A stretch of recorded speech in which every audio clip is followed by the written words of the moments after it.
36 hours of total grid failure, your neighborhood is eerily still. Suddenly the silence is shattered by a window breaking. It isn't a masked intruder, it's the friendly neighbor. He's gripping a steel bar, moving from house to house. This is the reality of day 2 in a blackout.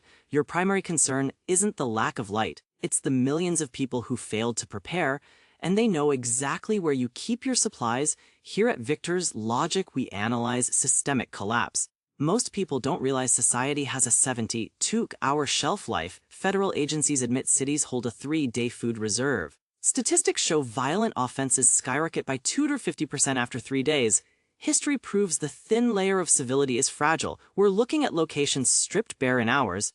If you're near these spots, you aren't a customer. You are a casualty when the panic sets in.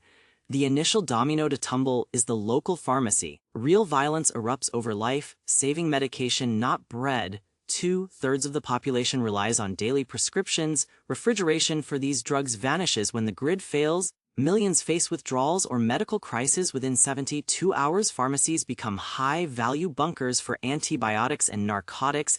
These items become more precious than gold in a crisis. During Hurricane Katrina, pharmacies were cleared with surgical speed. Pain medication is the new global currency for rations. Once stores are ablaze, desperate crowds look toward your door. Next on the list at number 7, hardware stores. These are the true treasure chests of survival. Tactical thinkers hit the tool aisles for rebuilding and defense. These shops are filled with essentials for home fortification. Generators, fuel canisters, and manual tools are high-value targets. During the London riots, locations were gutted for plywood.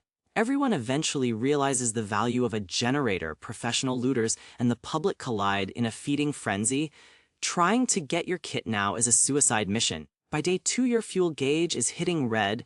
Gas stations will descend into mayhem faster than supermarkets. Fuel pumps are useless paperweights without electricity. Even if underground tanks are full, they are inaccessible. Gasoline is the lifeblood of survival for heat and transport. A few gallons could mean safety or being stranded.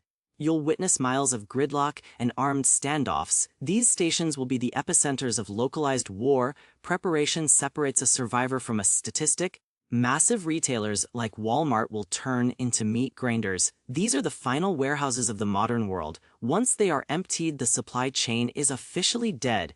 In a total blackout, these buildings are picked clean quickly. Thousands of people and pure adrenaline create a lethal environment.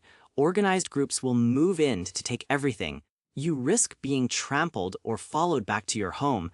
These are not supply points, they are kill zones. True readiness starts today. While the lights are still on, the unprepared will be looking for what you have. Moving to number 4, the liquor store. In a collapsed economy, spirits are more than just a drink.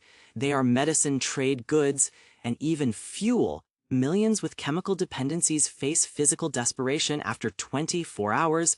These people will be the first to smash the glass. Height-proof alcohol is the ultimate barter item for survival. A bottle of whiskey could secure antibiotics or ammunition. It can be used to sterilize equipment or ignite fires. In Venezuela, smuggled alcohol was a primary way to trade. If you're stocking up, keep it quiet and hidden. The mob will look for the man with the stash. Number 3 is the often overlooked pet supply store. Most people ignore these until the hunger becomes unbearable. Suddenly that bag of grain is for the family. Pet food is shelf-stable protein and calories for survival. After 4 days of fasting, animal rations look like feasts. The real gold is the hidden utility of pet supplies. Heavy leashes, absorbent litter, and water filtration are essential. In the Balkans, people survived on animal feed during conflicts. These stores carry antibiotics functionally identical to human versions. The smart survivor clears the pet store in total silence. Coming in at number 2, schools. These buildings are dormant fortresses of resources. Cafeterias have enough bulk food to sustain hundreds. Science labs have useful chemicals and protective gloves. Nurses' stations are stocked with essential trauma supplies. Gyms provide mats that can be used for bedding. During Fukushima, citizens turn schools into survival hubs. Schools become targets for gangs, and desperate parents know the layout and exits before society fractures. That local elementary school becomes a high-stakes fortress. Lastly, coming in at number 1, hospitals. Within 48 hours, these centers transform into horror. Most facilities only have backup power for 3 days. When generators die, life-saving machines simply stop. This creates an environment of pure chaos and grief.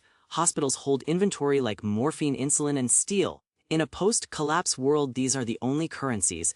A single dose of medicine is worth a king's ransom. During South American unrest, hospitals were raided repeatedly. The sick and opportunistic will swarm these buildings. Entering a hospital during a blackout is a death sentence. You must build your own medical capabilities now.